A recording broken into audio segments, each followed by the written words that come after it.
Iran इस्रायलचं युद्ध भडकलं आणि त्यामुळे गॅस टंचाई निर्माण झाली. पण या गॅस टंचाईमुळे पुन्हा काळाची चक्र मागे फिरतायत की काय असं वाटू लागलंय. कारण धुराचा त्रास होतो म्हणून ज्या चुलीला आपण घराबाहेर काढलं, आज तीच चूल आपली पोटाची भूक भागवण्यासाठी सज्ज झाली आहे. आज आपल्याला त्याच चुलीचा आधार घ्यावा लागतोय. मोठमोठ्या हॉटेल्समध्ये, रेस्टॉरंट्समध्ये आज चुलीवर जेवण करून विकलं जातंय. तर आपण पुन्हा हा आपला जो प्रवास आहे तो बॅक टू बेसिक्स व्हायला लागलाय की काय असं सुद्धा वाटतं. पण एकूणच या चुलीवरच्या जेवणाचा अनुभव कसा असतो, ते जेवण बनवणं, चुलीवरचं जेवण बनवणं यासाठी नेमकं किती मेहनत लागते हे सगळं जाणून घेण्यासाठी आपण आलेलो आहोत नवी मुंबईतील वाशी येथल्या हॉटेल जगदंब मध्ये. तर इथे आपण आता चुलीवरचा स्वयंपाक नेमका कसा बनतोय हे पाहणार आहोत.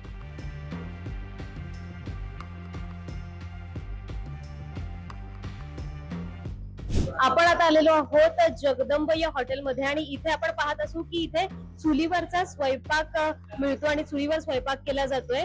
तर या आपल्या सोबत आहेत अलकाताई आणि अलकाताई जवळजवळ या हॉटेलमध्ये 7 वर्ष काम करतायत आणि मी मगासपासून पाहते अगदी पटापटा भाकऱ्या त्या करतायत त्या चुलीवर. तर त्या अलकाताईंशीच आपण त्यांचा अनुभव विचारणार आहोत. तर ताई काय सांगाल की तुम्ही 7 वर्ष हे काम करताय, पण आमच्या पिढीसाठी हे सगळं नवखं आहे, म्हणजे चुलीवरचं जेवण वगैरे हे सगळं नवखं आहे. तर नेमकं चुलीवरचं जेवण बनवताना तुमचा काय कसा अनुभव आहे? आमचं मी सकाळी ते आवडते चूल पेटवते, पीठ लावते आणि चपाती बनवते, 60 चपाती बनवते, मग 3 किलो भाकरी करते, 4 वाजता भाकरी बनवते, 4 वाजता माझी सुट्टी होते, मग घरी जाते. असं माझं आहे. 4 वाजेपर्यंत करते भाकरी, चपाती बनवते सगळ्यांसाठी. नाही, मी मगासपासून बघते की तुम्ही भाकरी करताय, त्या तव्यावर टाकताय आणि तसंच तिथे पुन्हा छानपैकी त्याला पाणीही लावताय आणि ती धग इतकी आहे, तुमच्या हाताला चटके बसत नाहीत का? आता माझ्या हाताला चटके बसते, माझी मजबुरी म्हणून करायला लागते ना पोटासाठी. हाताला मग चटके बसते, काय करायचे, नाही लागत नसल्यामुळे करते. म्हणजे ती बहिणाबाईंच्या ओळी आहेत की आधी हाताला चटके तेव्हा मिळते भाकर. तर ते नेमकं काय असतं ते मी आज पाहिलं इथे. तर मला एक प्रश्न आहे की आम्ही जेव्हा घरी गॅसवर कधी जेवण बनवायला जातो, तिथे अगदी मला उत्तमरित्या कळतं की गॅस तिथे बटन दिलेलं असतं, तर कधी धग कमी करायची, कधी जास्त करायची. तर चुलीचं नेमकं तंत्र कसं असतं? मी सकाळी चुलीचं कसं सकाळी लाकडं पेटवते, जर जास्त जाळ झाला तर जरा लाकडं जाते, मागे घेते लाकडं, म्हणजे जाळ कमी होतो. त्याच्यामुळे भाकर करपत नाही. जास्त जाळ केला तर भाकर करपते. असं आहे चुलीचं. चुलीचं काही कोणाला कळणार नाही एवढं. बघा आता गॅसाचा जाळ होतो आता चुलीला. असं आहे. तुमचं लायटरचं राहतं, माझं चुलीचं राहतं, याचं चुलीचं राहतं, मग त्यांनी जाळ होतो. म्हणजे लायटर पेटवलं तर लायटरचं जाळ.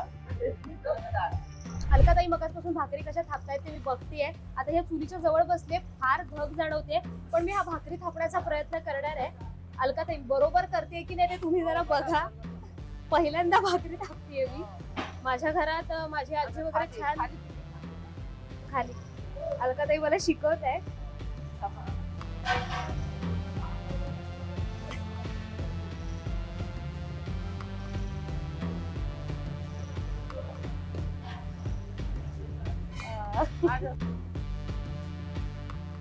म्हणजे मला वाटतं त्या भाकरीवर पडणारी थाप ही सुद्धा किती जोरात आपण ती थापतोय की नुसतीच दाबतोय यावर सुद्धा अवलंबून असतं की भाकरी आपल्याला जमते की नाही.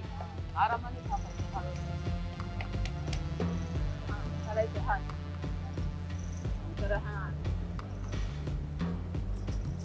टाका तुम्हाला येत नाही टाका. लावा पाणी, बघा कसे होते. लावा अजून पाणी घ्या. भाकरी काय सोपं नाही, तर ते आधी संसार लावा हाताला भाकरी अगदी बरोबर आहे.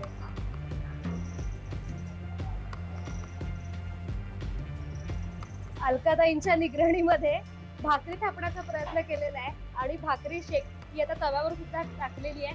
अलकाताईंनी म्हटलं ना आता, अरे संसार संसार, जसा तवा चुल्यावर आधी हाताला चटके तवा मिळते भाकर. अरे संसार संसार आधी हाताला चटके तेव्हा मिळते भाकरे.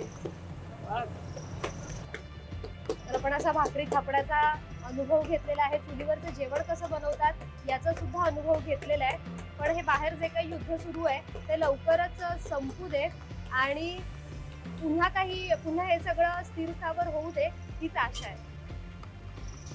आपण काही नागरिकांच्या प्रतिक्रिया जाणून घेऊया की चुलीवरचं जेवण त्यांना कसं वाटलेलं आहे. तर ताई, काय सांगाल, तुम्ही नेमकं काय ऑर्डर केलं होतं आणि चुलीवरचं जेवण म्हणून त्याच्यात तुम्हाला काय स्पेशालिटी वाटली? आम्ही चिकन थाळी ऑर्डर केली होती आणि अतिशय रुचकर होतं आणि आम्हाला खूप आवडलं ते.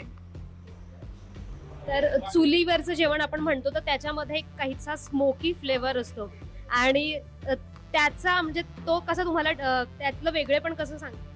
स्मोकी फ्लेवर आणि विशेषतः जी केलेली भाकरी होती ती अतिशय रुचकर होती आणि ॲज युजल अशी पातळ चपातीसारखी होती आणि ती आम्हाला आवडली. चुलीवरचं जेवण तर अप्रतिम आहे. घरातलं वातावरण वाटतं आणि असं वाटतं मी घरी जेवायला आलो आणि मी माझ्या गावी जेवायला आलो असं मला या हॉटेलमध्ये आलं.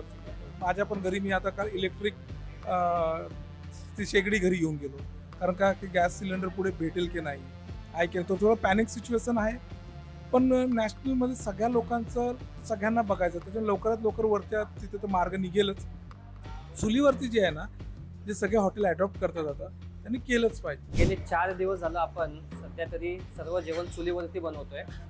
आपल्या जगदम हॉटेलची खासियत अशी आहे की गेले 7 वर्षाला आपण जे काही जेवण आहे ते बऱ्यापैकी आपण चुलीवरतीच बनवायचो, पण कस्टमरला सर्व्हिस लवकर देण्याकारणास्तव काही जेवण आपण चुलीवरती आणि काही जेवण आपण गॅसवरती बनवायचो. पण काय आलंय, सध्याची परिस्थिती बघता आपल्याला सर्व जेवण चुलीवरती बनवायला लागतंय. इथे 2 चुले असतील, मागे अजून 2 चुले आपण बनवले आहेत आणि लोकांचा प्रतिसाद असेल, लोकांचं कस्टमर्सचा फीडबॅक असेल तो खूप छान आहे आणि त्यांना हे जेवण खूप आवडतं. मंडळी, कोरोना काळात माणसं पुन्हा एकदा गावाकडे वळली होती आणि आज जगावर जे युद्धाचं संकट आहे तेव्हा सुद्धा आपण पुन्हा एकदा मुळांकडे जातोय. सगळी आधुनिक स्वयंपाकघरं आहेत ती पुन्हा एकदा चुलीचा आधार घेताना दिसत आहेत. ही जी चूल आहे ती आज या संकट काळात फक्त आपलं पोट भरत नाहीये, तर या संकट काळात आपल्याला लढण्याची जिद्द देते असंच म्हणावं लागेल. अदिती तरडे, पुढारी न्यूज, नवी मुंबई.